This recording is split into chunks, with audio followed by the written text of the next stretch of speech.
Here are my top 5 breakout players in fantasy. And I decided to not include rookies. There's a big argument between Hamilton and I, but we're not going to include rookies. That'll be its own separate thing. I love Drake Maye this year. At number 5, Drake Maye. Big time weapon. Stephon Diggs, Kyle Williams. Sort of unheralded, going under the radar, so he'll be a great value. Much better offensive line, much better. And I think there'll be big strides from a numbers perspective in a passing game as a result, of course, but I do love the rushing upside, which we don't talk about. When I was with him in Mayakoba a couple months ago, we talked about it a lot. He averaged just under 8 yards per carry. That's insane last season. He rushed for over 400 yards in 10 full games, just 10 games of action. 4th easiest strength of schedule among fantasy quarterbacks. That's according to fantasypros.com right now. He's going 17th. 17th at quarterback. I promise you in all my drafts, Drake Maye will be on my team, icing on the cake with the rushing. I love it. At number 4, I'm going with Niners 2024 first round pick, Ricky Pearsall. That's right. Goodbye, Debo. We're seeing a lot of footage of Debo right now. Debo's gone. He's a commander, and this opens up volume, opportunity, targets. 81 targets up for grabs without Debo.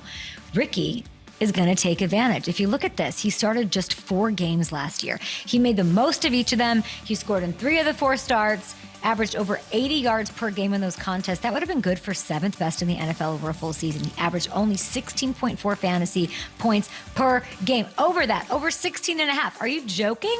Only Jamar Chase averaged more than that at the receiver spot last year. I know that it's a small sample size. You're looking at a little screen that Core Chain made. Love you, Core Chain.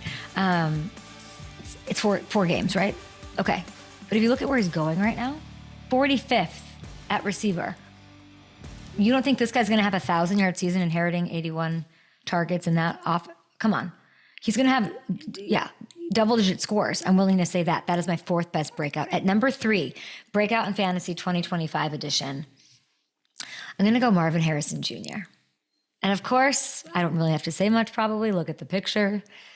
He's gone viral like every other day with how he's looking. Everybody's losing their minds over, I guess, putting on weight. I don't really know what I'm looking at, but everybody's freaking out about it. And why wouldn't it be a breakout season? It got me thinking. Year 2 with Kyler. The two have been putting in work all offseason, allegedly.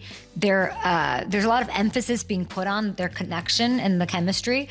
Marvin had over 800 yards and 8 touchdowns last year, okay? The pair connected on just 53% of his targets, though. So if that number comes up, and it literally has to, of course it'll go up. There's only 53%, that's crazy. 1,100 yards, this is an 1,100-yard receiver. This is a double-digit touchdown floor for Marvin, and he's going 21st. Outside the top 20 at receiver is when you walk in and there's like that bin of DVDs and you're like, I can get Captain Ron and Ferris Bueller and Home Alone 3 for $199 for all 3. I'm buying that. Of course, that is value, okay? And the upside is there to crack the top 10. Captain Ron, don't know where that came from. At number 2, I'm going to go with Bucks running back Bucky Irving. Big fan of him, of course, and he had a phenomenal rookie year. I think he helped a lot of you watching this win fantasy championships, daily fantasy, of course, over on FanDuel.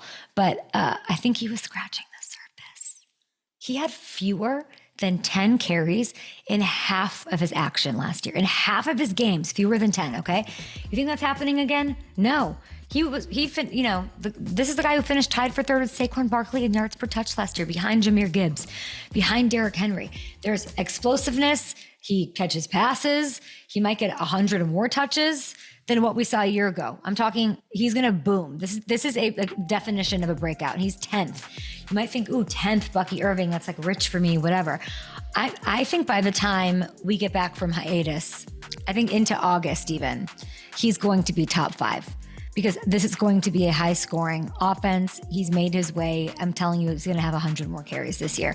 Number 1, my number 1 fantasy breakout for 2025.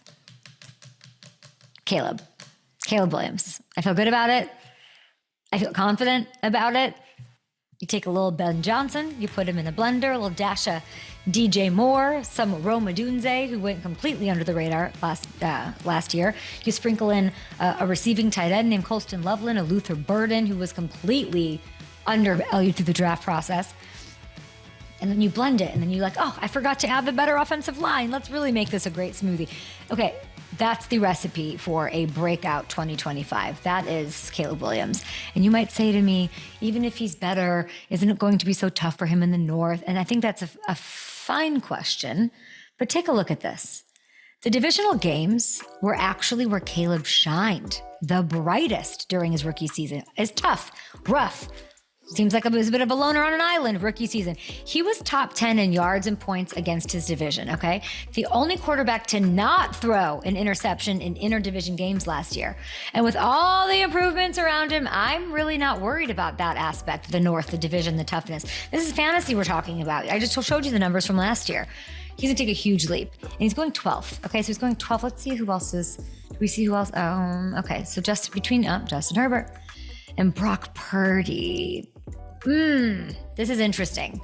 But I do think if you look at his running ability, that's what sets him apart. So if I'm between a Herbert and a Purdy place, I might take Caleb for the rushing upside. That's yeah, that's it. There you have it, guys. Those are my top 5 breakout fantasy studs for this year. That felt good to do.